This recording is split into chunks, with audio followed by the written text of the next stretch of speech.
This is Damien from the LanguageCaster.com team, and we hope you're all well and staying safe. We also want to wish you a happy new year to all our listeners around the world. Now, how did your team get on over the festive period? I saw my favourite team Spurs play 3 times, and they picked up 7 points with 2 wins and a draw, so not too bad at all.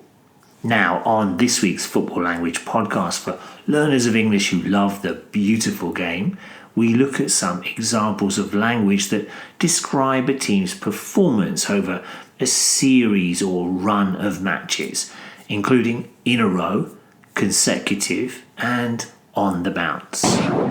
Tá tú a géisteacht le languagecaster.com. Why does 10 in a row matter so much?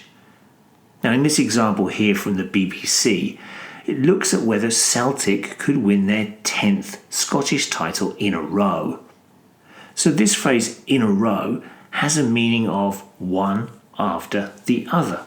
Think about it as lining up the games or titles in a line.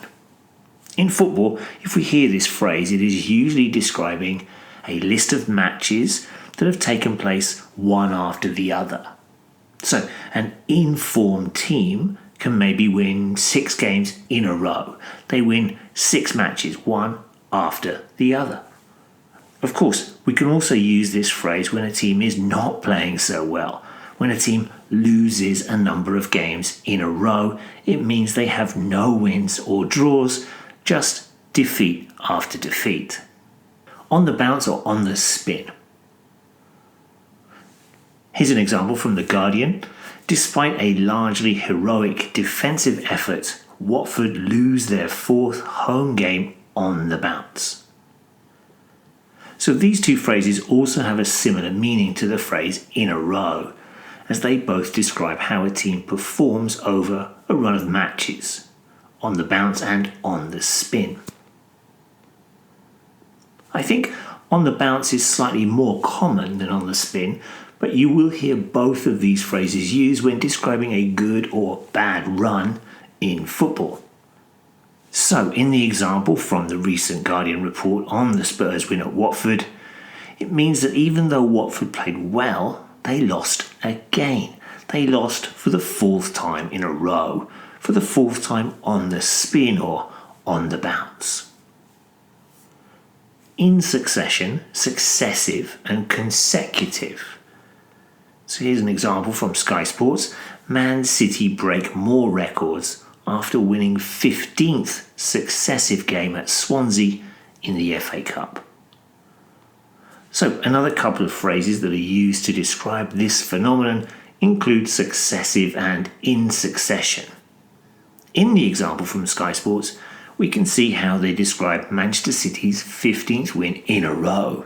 They won their 15th successive game, while we could also say that they had won their 15th game in succession. Another way of saying this would be that Manchester City won 15 consecutive matches. Esteu escoltant languagecaster.com. Yes, you are listening to LanguageCaster.com, and that message was in Catalan.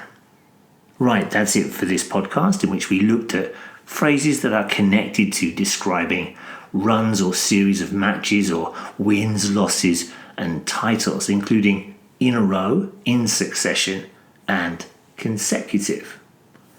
Don't forget that there's a transcript to this podcast and lots of vocabulary support which you can access by coming along to our site. We also have a football language forum where fans of the beautiful game can ask and answer questions on all kinds of football language. Come along and join in the football language discussion. Okay, enjoy all the football this week, and we'll see you again soon. Bye bye.